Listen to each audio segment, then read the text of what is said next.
कथेचे नाव मी कशाला आरशात पाहू ग. वहिनी, ए रमा वहिनी, कुठे आहेस ग?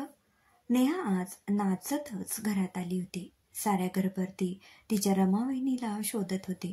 हॉलमध्ये सोफ्यावर बसून टीव्ही पाहणारी आजी तर नेहाचा आरडाओरडा ऐकून एकदम दचकलीच. आजी म्हणाली, काय बाई करावं ह्या पोरीचं? केवढ्याने ओरडतेस ग? घाबरले ना मी. त्यावर नेहाने उत्तर दिलं, आजी, नेहमी तूच घरातल्यांना घाबरवतेस, कधी बीपी लो करून तर कधी शुगर वाढून. मी काय तुला घाबरवणार? हो का? म्हणे मी घाबरवते सगळ्यांना. आणि तोंड वाकडं करून आजीने चाक केलं. दोघी आजी नातीची अजून काही शाब्दिक चकमक होण्याआधी मीना, नेहाची आई, तिथे आली. नेहा, जरा हळू, किती आरडाओरडा. आज मी खूप खूप खूप खुश आहे. तुला माहिती आहे आई, मी कॉलेजमध्ये त्या वृत्तपत्राच्या ब्युटी क्वीन स्पर्धेत ब्युटी क्वीन म्हणून निवडल्या गेली आहे. I am so happy. वहिनी कुठे आहे? आत आराम करते आहे. अगं ऐक तर जरा.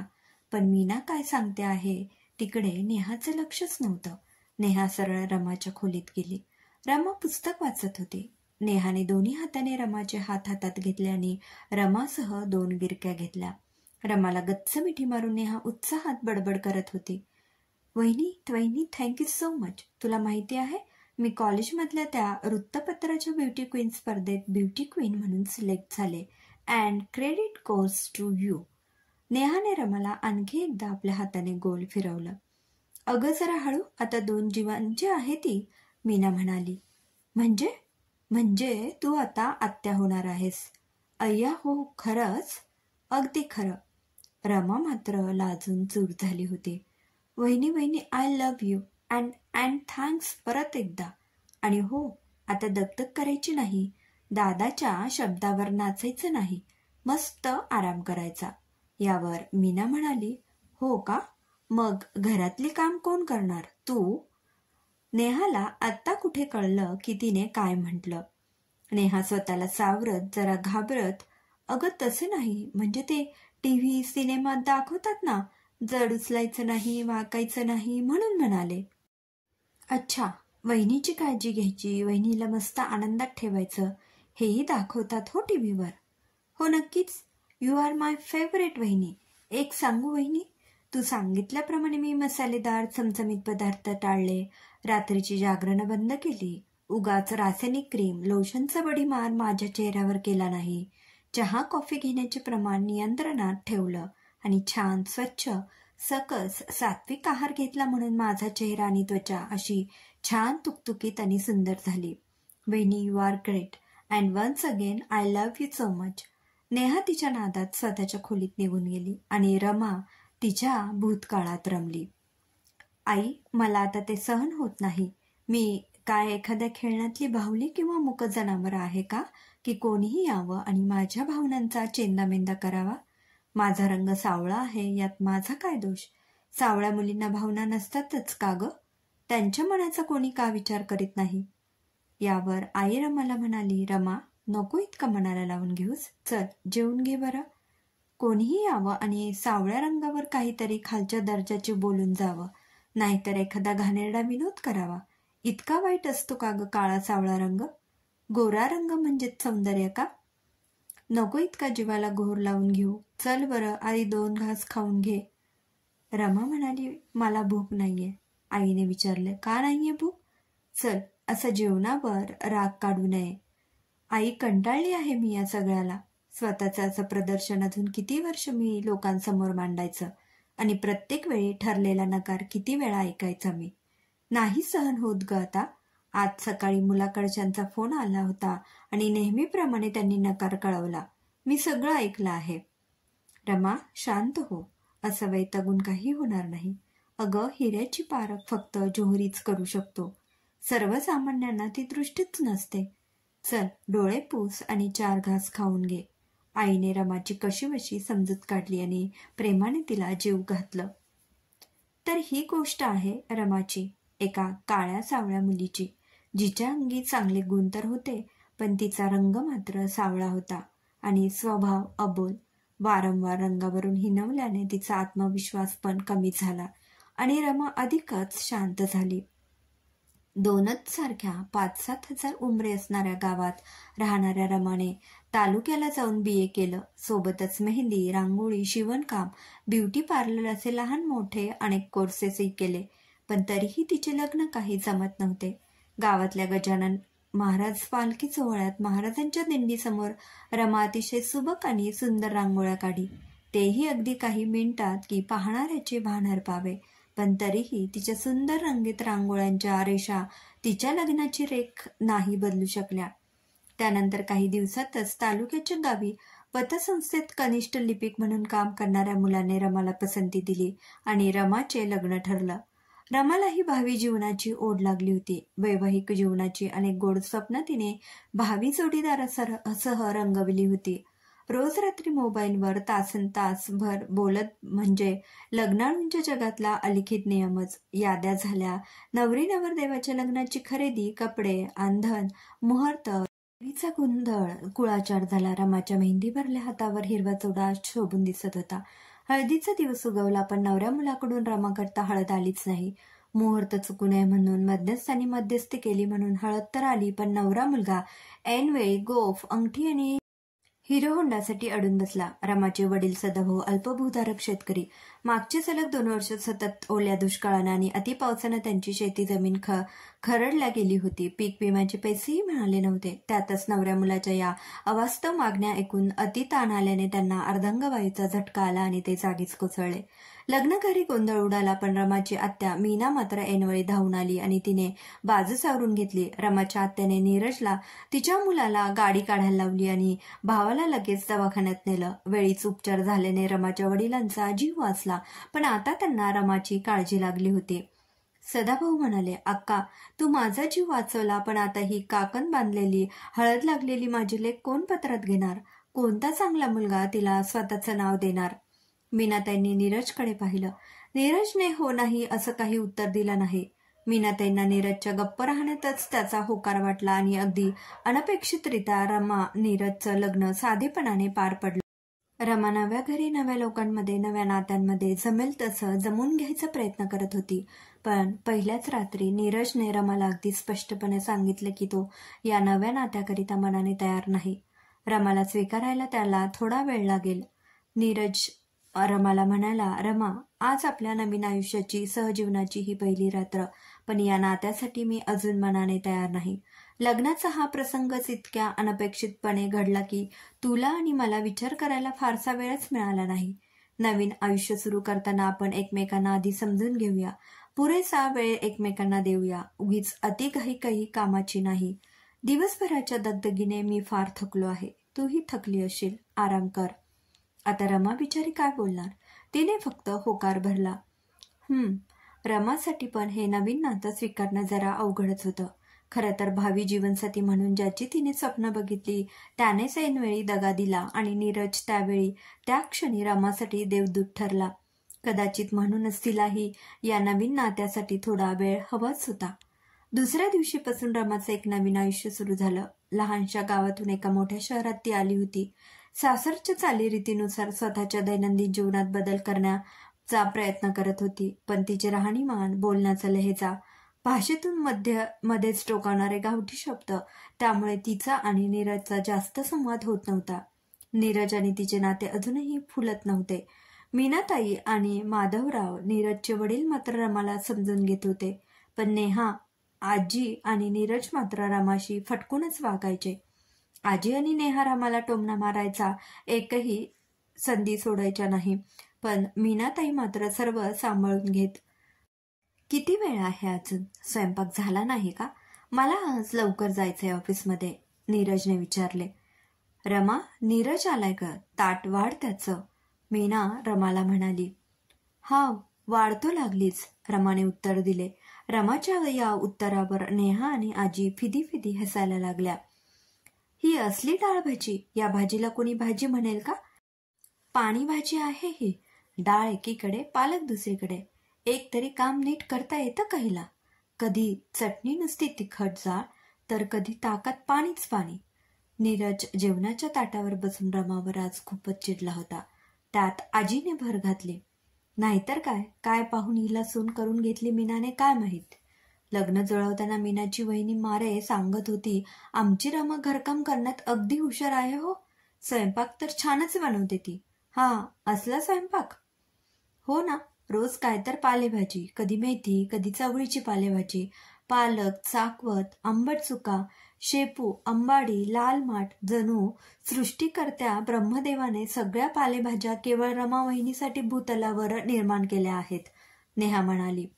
रमा बिचारी स्वयंपाकघराच्या दारात उभं राहून आजी सासू आणि नवरा नंदेचे बोलणं ऐकून अगदी रडवेली झाली. तेवढ्यात मीना तिथे आली. सकाळी डाळ भाजी करिता रमाला मीच पालक चिरून दिला होता. घाईघाईत तो व्यवस्थित शिजला नसेल म्हणून एवढं बोलण्याची गरज नाही. नेहा, तुझ्या चेहऱ्यावर ज्या तारुण्य पिटिका आणि केसात कोंडा झाल्यामुळे तू बेजार झाली आहेस ना, त्याकरिता या पालेभाज्याच रामबाण उपाय आहेत. डाळ नाही नीरज, ऑफिसमध्ये रोज रोज समोसे, बर्गर आणि पिझ्झा खाऊन तुला जो निद्रानाश आणि पोटाचा विकार जडलाय ना, त्याकरिता पालेभाज्या उत्तम आहेत. आणि आई, तुम्ही निदान वयाचा तरी विचार करायला हवा ना. या वयात चमचमीत, मसालेदार, चटकदार पदार्थ तुमच्या तब्येतीला आणि पोटाला मानवणार आहेत का? यापुढे पालेभाज्या आणि स्वयंपाक यावरून कुणीही रमाचे नाव घ्यायचे नाही, समजलं? जे ताटात असेल ते सगळं संपवायचं. मीनाला कोणीही उलट उत्तर दिलं नाही. मीना मनाशीच विचार करत होती. 2 महिने झाले नाही लग्नाला आणि सगळे लागले तिच्या मागे हात धुवून. अरे मान्य आहे, छोट्या खेडेगावातून आली आहे ती. दिसायला सर्वसाधारण, पण म्हणून काय झालं? तिच्या मनाचा कोणी विचार करणार नाही का? आणि रंगरूप काय माणसाच्या हाती असतं का? सतत रामाच्या रंगाचा उद्धार, काही अर्थ आहे का याला? मीना मनाशीच विचार करता करता आजी, नेहा आणि नीरजला ताट वाढत होती. रमा स्वयंपाकघरातून गरम गरम फुलके आणून देत होती. जेवण आटपून नीरज ऑफिसला गेला. जाता जाता तो नेहाला कॉलेजमध्ये सोडणार होता. आजी पण बसल्या बसल्या टीव्हीचे वेगवेगळे सासू सुना सिरियलचे रिपीट एपिसोड पाहायला बसली. तेवढ्यात माधवराव कोथिंबीर, ओला कांदा आणि काही भाज्या घेऊन आले. मीना आणि माधवरावांना रमाने ताट वाढून दिले. माधवराव रमाचे कौतुक अगदी दिलखुलासपणे करत होते. मीनाने सकाळचा प्रसंग त्यांच्या कानावर घातला. माधवराव म्हणाले, डाळ भाजी छान झाली आहे हो. फक्त पुढच्या वेळी पालक थोडा बारीक चिरला की अगदी एकजीव होईल आणि नीरजला आवडेल. बरं मीना, आता हिवाळा संपत आला आहे, तेव्हा सांबरवडीचा बेत होऊन जाऊ दे काय? ओला कांदा, ओला लसूण आणि मस्त हिरवा कस ताजा ताजा सांबार आणला आहे. मीना म्हणाली, बरं बरं, करतो आम्ही दोघे. रमा, चल तूही ये आणि पटकन जेवून घे. रमा पण जेवली आणि दुपारच्या उन्हात दोघी सासूसून गॅलरीत बसून कोथिंबीर निवडत गप्पा मारत बसल्या. संध्याकाळी छान कोथिंबीरीचा बेत झाला. तेव्हा मात्र आजी, नेहा आणि नीरज यांनी बोट चाटून चाटून सांबारवाडीचा आस्वाद घेतला. रोजच्या या दैनंदिन जीवनात रमा आणि नीरजचं नातं आणि वागणं लक्षात यायला मीनाताईंना वेळ लागला नाही. शेवटी न राहून एकदा मीनाताई नीरजशी बोलल्यात. नीरज, रात्रीचे 11 वाजत आहेत, एवढा वेळ घरी यायला? नवीन प्रोजेक्टवर काम करतोय, नीरजने उत्तर दिले. नवीन प्रोजेक्ट की रमापासून लांब राहण्याचा बहाणा? सर्व माहिती असूनही मग का विचारतेस? कारण मी तुझी आई आहे. त्या दिवशी लग्न मंडपात तू रमाचे पाणी ग्रहण केलंस. मग आता काय प्रॉब्लेम आहे? मला वेळ हवा आहे. कशासाठी? श्वेताला विसरण्यासाठी. आई, हळू बोल, सगळे झोपले आहेत. रमाला तू स्वतःचं नाव दिलं आहेस. अरे तिच्यासाठी तू देव झालास त्या दिवशी. आता असा अमानुषपणा करू नकोस. रमाचा स्वीकार कर नीरज. मला श्वेताला विसरायला जरा वेळ लागेल, नीरजने उत्तर दिले. अरे श्वेताचं तुझ्यावर प्रेम असतं तर तिने अशा विचित्र अटी घातल्याच नसत्या. तिला आपलं भरलं घर नको होतं. स्वतःच्या आईवडिलांनाही तिला सोडायचं नव्हतं आणि आम्हाला सोडून जाणं तुला शक्य नव्हतं. खरं तर श्वेताच्या घरी घर जावे म्हणून राहणं तुझ्या मनाला पटत नव्हतं, म्हणूनच तू श्वेताला नकार दिलास. तेवढ्यात रमाच्या लग्नातला गोंधळ बघून श्वेताला विसरण्यासाठी तू रमाला होकार दिला, हो ना? मला आता या विषयावर काहीच बोलायचं नाहीये. रात्र खूप झाली आहे. मला उद्या ऑफिस आहे. झोपतो मी. नीरज स्वतःच्या खोलीत निघून गेला, पण आईचे शब्द नीरजच्या जिव्हारी लागले होते. खरं तर एक प्रकारे नीरजचे अंतर्मन त्या शब्दांनी ढवळून निघालं होतं, पण तरीही तो रमाचा स्वीकार मात्र करू शकत नव्हता. मीनाने हळूहळू रमाची भाषा ही सुधारली. एके दिवशी दुपारी मीना आणि रमा गॅलरीत सांडगे करताना बोलत होत्या. रमा, तुझं आणि नीरजचं काही बोलणं झालं का? कशाबद्दल? रमाने विचारले. कशाबद्दल म्हणजे? लग्नाला वर्ष होत आलं, आता घरात पाळणा हरायला नको का? मीना म्हणाली. रमा या वाक्याने कावरीबावरी झाली. तिला काय उत्तर द्यावं ते सुचेना. म्हणजे आम्हाला थोडा वेळ. रमा कसेबसे बोलायचा प्रयत्न करत होती. त्यावर लगेचच मीनाताई म्हणाल्या, आम्हाला की नीरजला? रमाचं मन मीनाताईंनी ओळखलं. तुला श्वेताबद्दल काही माहिती आहे का? मीनाने विचारलं. हो, मला त्यांनी त्याबद्दल सांगितलं आहे. माझं काही म्हणणं नाही त्याविषयी. भर लग्नात मंडपात माझ्या बाबांची त्यांनी लाज राखली. माझ्यासारख्या काळ्या सावळ्या मुलीला स्वतःचं नाव दिलं. तुमच्यासारखे समंजस सासू सासरे, छान घर, नवऱ्याचं नाव, सगळं सगळं मला मिळालं. माझ्यासारख्या सावळ्या मुलीची जिथे कोणी दखलही घेत नव्हतं तिथं यांनी मला विश्वासात घेऊन सगळं सांगितलं. यातच त्यांचे मोठेपण आहे. मला आणखी काही नको. अगं, वारंवार स्वतःच्या रंगाविषयी असं बोलू नकोस. कृष्णप्रिया द्रौपदी, विठ्ठलाची रखुमाई, आपल्या राष्ट्रपती, अर्थमंत्री, धावपटू पी.टी. उषा या साऱ्यात सावळ्या. रंगाने काही कर्तृत्व सिद्ध होत नाही, गुणांनी ते सिद्ध होतं. रमा, नीरज हा तर मुलासारखा नाही. त्याला त्याची जोडीदार केवळ स्वयंपाक करणारी नको आहे, तर तिनेही तिच्या आवडीच्या क्षेत्रात काहीतरी करावं, स्वतःचं नाव मिळवावं, अशा स्वभावाचा तो आहे. दिवसामागून दिवस जात होते. मीनाताईंनी रमाला विचारलं, तिला काय शिकायला आवडेल? रमाने उत्तर दिलं, अक्का, मला ब्युटिशियनचा कोर्स करायचा आहे. मी दिसायला काळी सावळी म्हणूनच मला सौंदर्याचं फार आकर्षण आहे. मला इतरांना सुंदर तयार करायला आवडेल. रमाची आवड लक्षात घेऊन माधवराव आणि मीनाताईंनी रमाला एका इंटरनॅशनल ब्युटी प्रोडक्टच्या व्यावसायिक ब्युटी आणि मेकअप आर्टिस्टच्या कोर्सला ॲडमिशन घेऊन दिलं.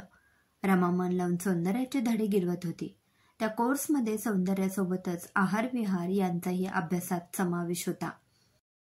4 महिन्यानंतर सोसायटीच्या संक्रांतीच्या स्नेहमिलनाचा कार्यक्रम आयोजित केला होता.